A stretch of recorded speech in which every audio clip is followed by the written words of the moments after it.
ल ढकमक्क घाम लागेर चाहिँ अहिले हेर्नुहोस् त हाम्रो स्नो चाहिँ अहिले घाम लागिरहेछ। अब यो स्नो पग्लिँदा चाहिँ यस्तो छ कि एकैछिन आएको साथीहरू म पनि एकैछिन भन्दै धेरै पल्ट निक्लिसकेँ आज चाहिँ म यो स्नोले गर्दाखेरि नै हेर्नलाई पनि र यो गाडीहरू चाहिँ कतिवटा चल्यो कतिवटा चाहिँ यसरी पुरिरहेछ।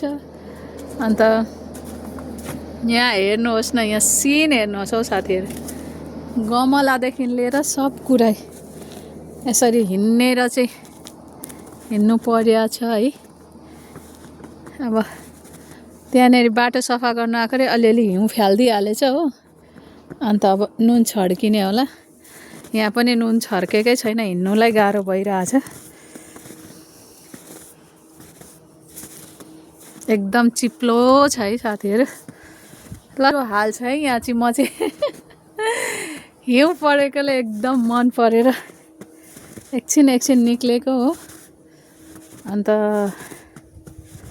कसरी जाने भन्ने स्थिति छ है एकदम। आज चाहिँ यहाँ सिँढी पनि साफ गर्न आउने मान्छे त,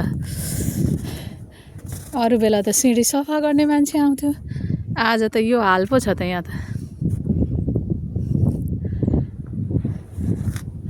ल म यस्तो बाहिर निक्लेर है हिउँ हेर्को अवलोकन गर्दै गर्दै भन्दा पनि अब के गर्नु साथीहरू, यसो आएको है।